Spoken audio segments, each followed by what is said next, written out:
Hola amigos, y bienvenidos todos a Conocer Madrid con la Asociación Cultural Sapienza. Estrenamos aquí, hoy, este formato audiovisual para nuestras visitas de Conocer Madrid, tal y como ya lo hicimos con las clases de Historia del Arte la semana anterior. Las circunstancias nos fuerzan a ello. Obviamente, este formato audiovisual no es el formato de clases que a nosotros nos gusta. Ojalá podamos recuperar pronto nuestros paseos por Madrid a pie de calle, donde continuaremos conociendo la ciudad paso a paso. Pero mientras tanto, dice el dicho que si la vida te da limones, haz limonada. Y ese es exactamente el espíritu que queremos transmitiros. Como ya les dijimos a los alumnos de arte, no todo son malas noticias. Estos días vamos a conocer Madrid desde la plácida comodidad del sillón de nuestra casa.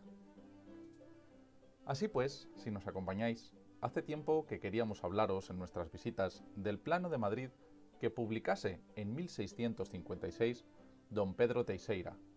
cartógrafo de origen portugués,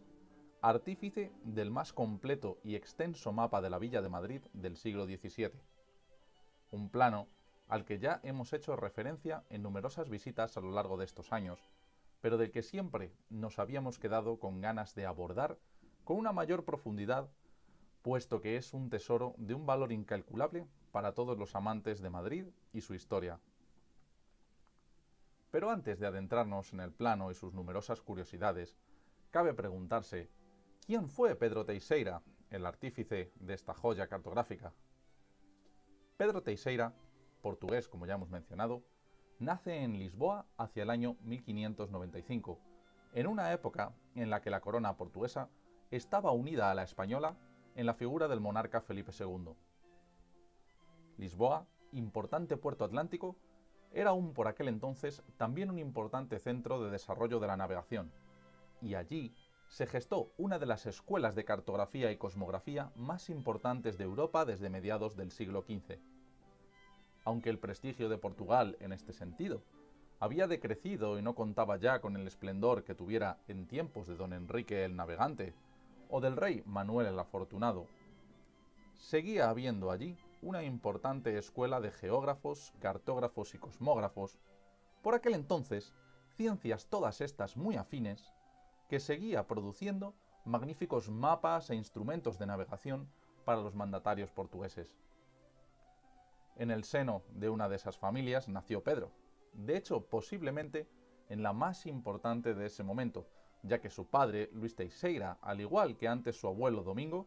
autor en 1573 de este espléndido planisferio, habían ostentado el título de cosmógrafo mayor de Portugal, el más importante reconocimiento y más alto cargo al que podía aspirar cualquier cartógrafo luso. Con semejante referencia en casa, no es de extrañar que tanto Pedro como su hermano Joao vieran encaminados sus pasos desde la infancia con el objetivo de aprender el digno oficio paterno y lograr alcanzar quizá algún día también ellos ese título de cosmógrafo mayor de Portugal.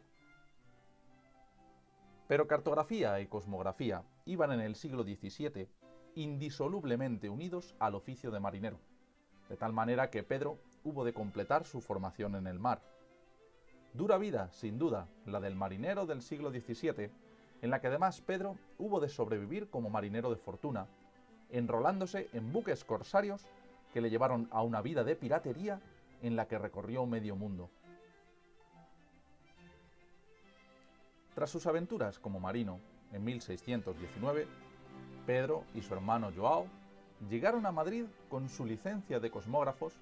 con la esperanza de lograr el favor real que les permitiera ganarse la vida con aquel otro oficio más pacífico que el de pirata y que sin duda mejor sabían desempeñar, el de la cartografía y la cosmografía. Se suman aquí en Madrid a la nutrida colonia de portugueses que desde 1580, año en que Portugal quedó unida a España tras la herencia de este reino por parte de Felipe II, habitaban la villa. No tardaron en encontrar trabajo junto a otro portugués bien afincado en la corte, João Baptista Labaña, reputado cosmógrafo, a quien el propio Felipe II encargase poco antes de su muerte la creación de la Academia de Matemáticas de El Escorial, y a quien el monarca premió con su nombramiento como cartógrafo mayor de la corona aún por encima de tantos otros españoles que anhelaban ese cargo. Hecho este, sin duda, que muestra con claridad el prestigio con el que contaba la escuela cosmográfica portuguesa, aún entonces muy por encima de la española. Sin embargo, la vida de Pedro estará lejos de una cómoda vida de funcionario de despacho.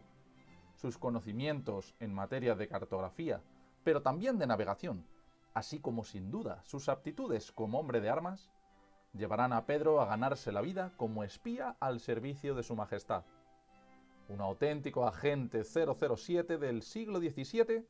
que tuvo que jugarse el cuello en numerosas misiones de espionaje en las cuales hubo de infiltrarse tras las líneas enemigas para estudiar y levantar planos y dibujos de fortificaciones, torres, castillos, puertos y flotas enemigas,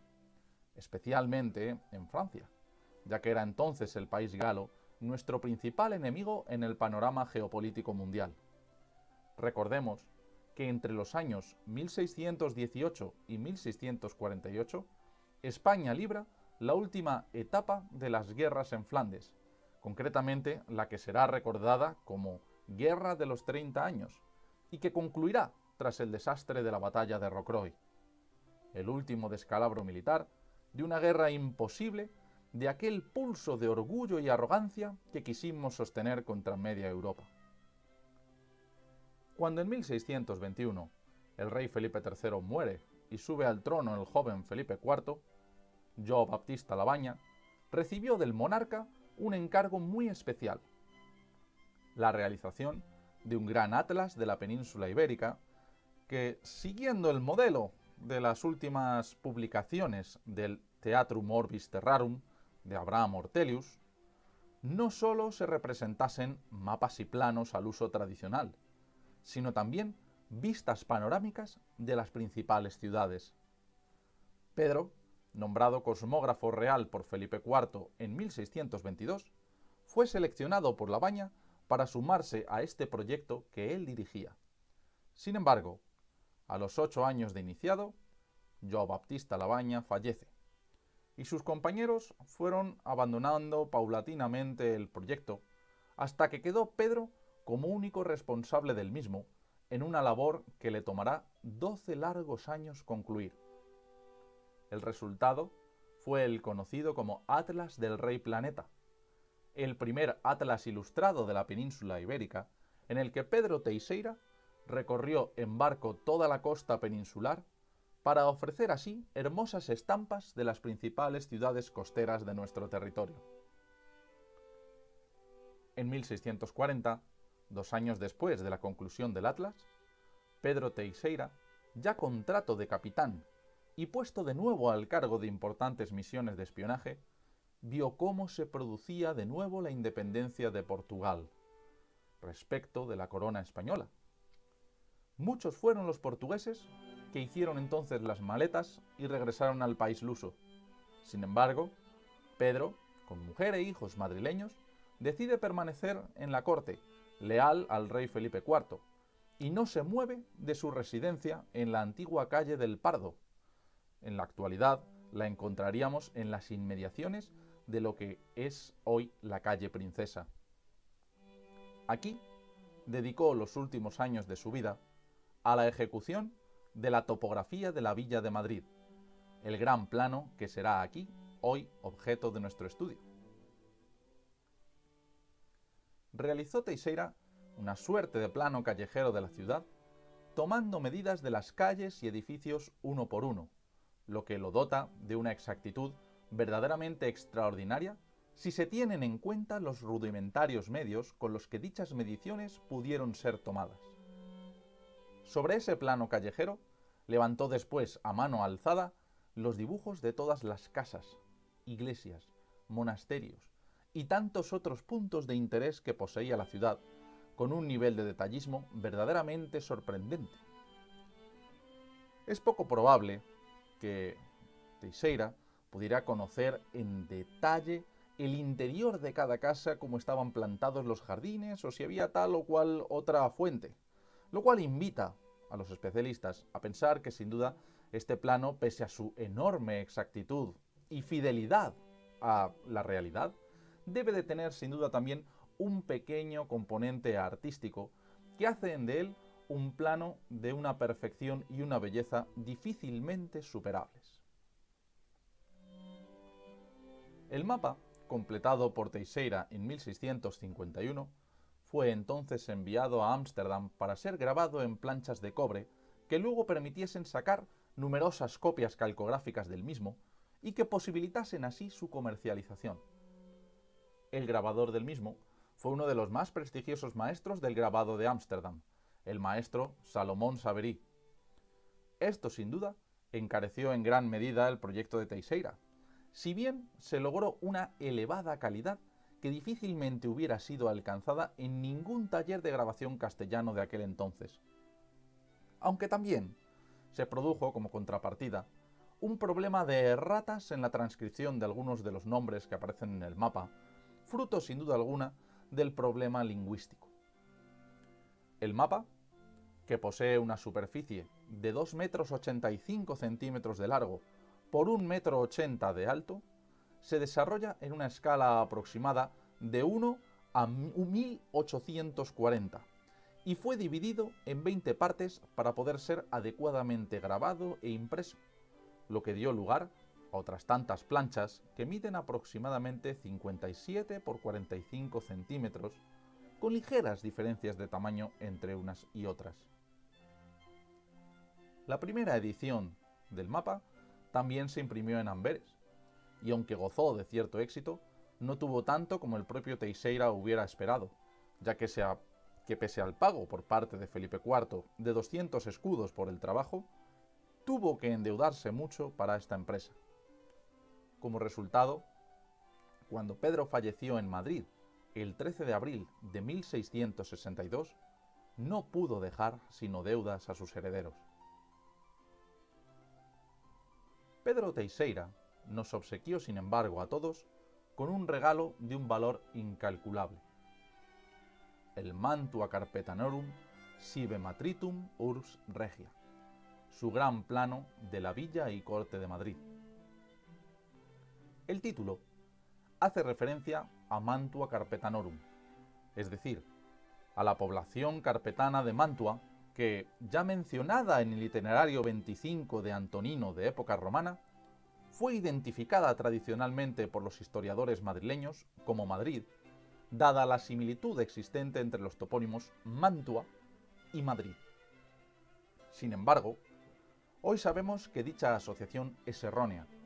y la Mantua Carpetanorum parece que se corresponde con un asentamiento arqueológico hallado no hace mucho en el término municipal de Villamanta, al sur de la Comunidad de Madrid. Con dicha identificación pasada, se buscó también ennoblecer el pasado de la villa y corte, al dotarla de un origen romano o anterior, y librarla así de la sospecha de haber sido engendrada por los musulmanes durante el reinado del emir Muhammad I, tal y como sabemos en la actualidad. Hay que tener presente que en una España aún obsesionada con la limpieza de sangre, que la propia capital del imperio tuviese un origen musulmán era algo que incomodaba a muchos.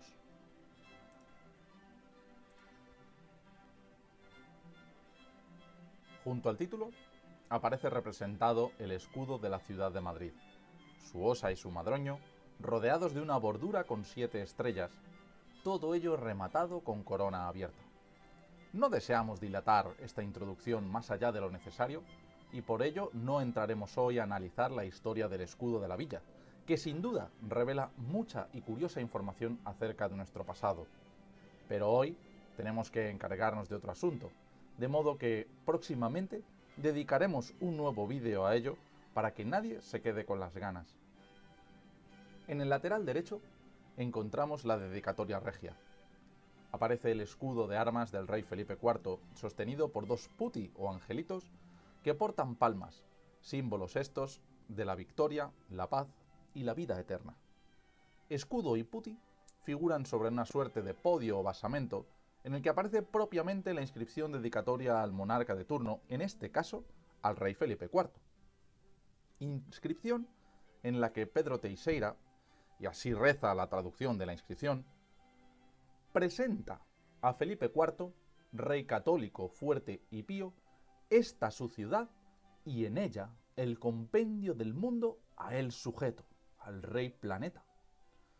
Flanquean el basamento dos leones, símbolo de la realeza,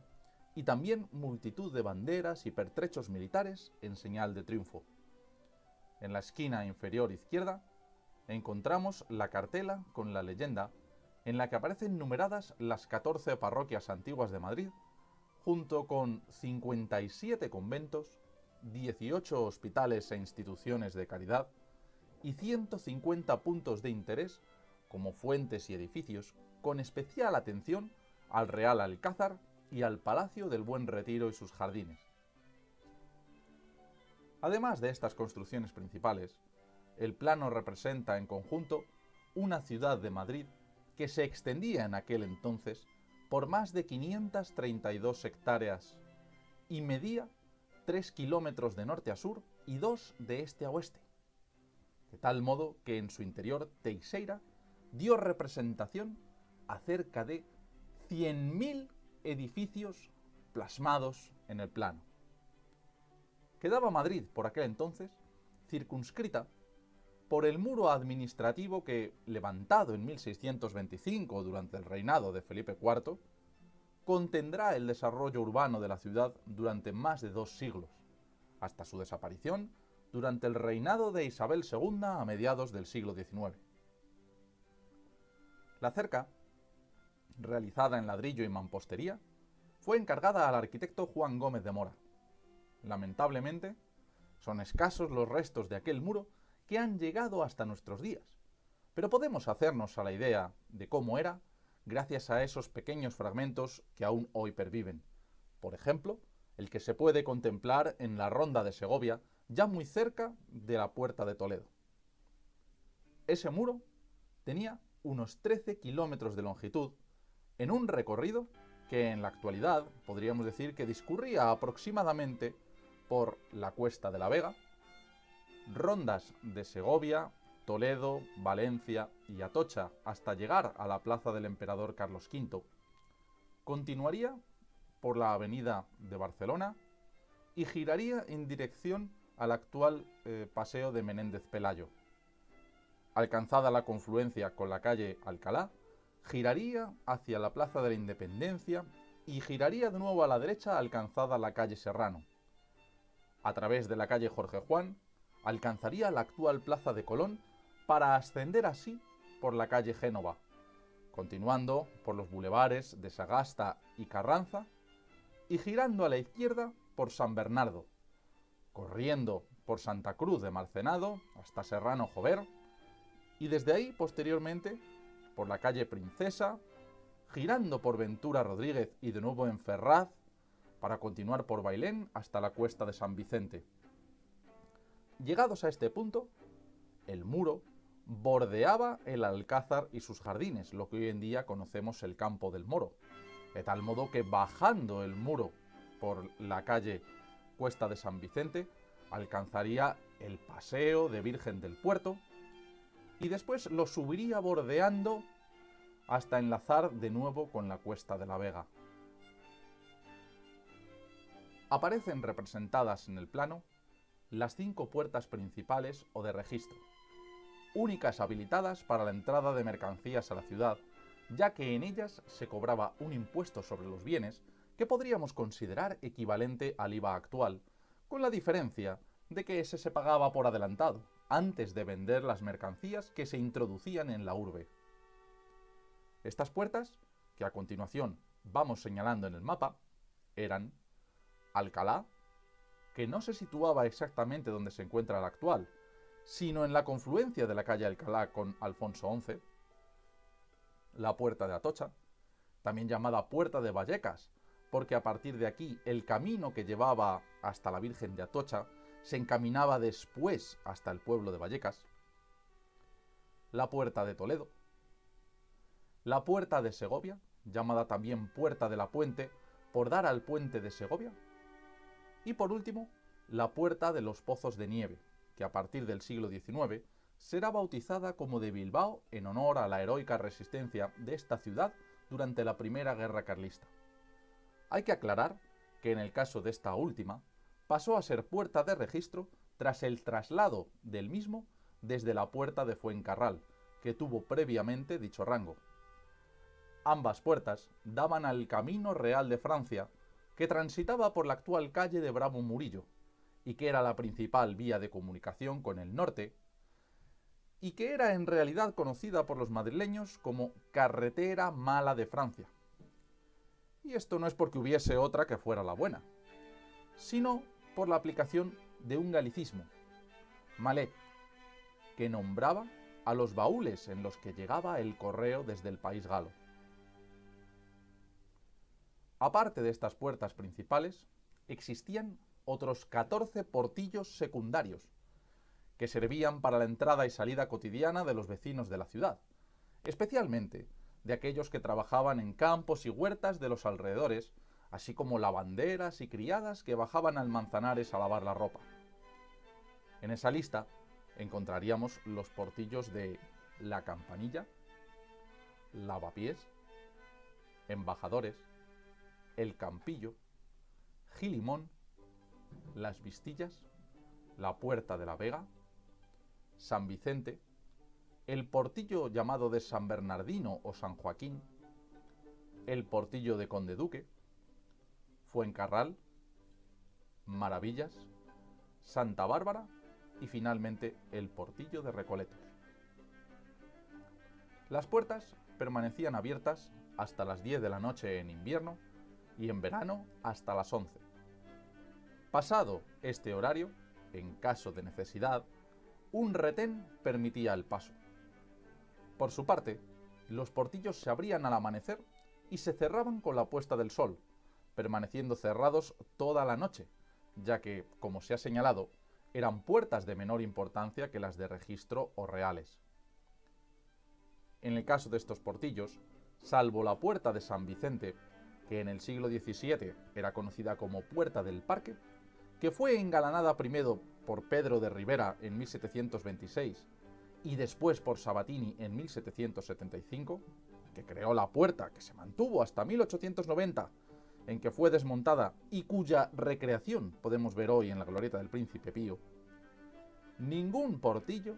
destacaba por su arquitectura e indistintamente se las llamaba puertas o portillos. Solo las puertas de registro o principales hacían gala en algunos casos de una arquitectura más elaborada. A este respecto, sin duda, destaca la Puerta de Alcalá, siempre especialmente cuidada y engalanada debido a que, como veremos en nuestro próximo capítulo, por esa puerta accedían reyes y reinas a la ciudad en sus entradas oficiales. Bien amigos, hasta aquí nuestro vídeo de hoy. Ahora, una vez ya nos hemos familiarizado con el plano de Pedro de Teixeira, la próxima semana comenzaremos a recorrerlo para adentrarnos en el fascinante Madrid del Siglo de Oro. Hasta entonces, nos despedimos de vosotros y os deseamos una feliz semana. Hasta pronto.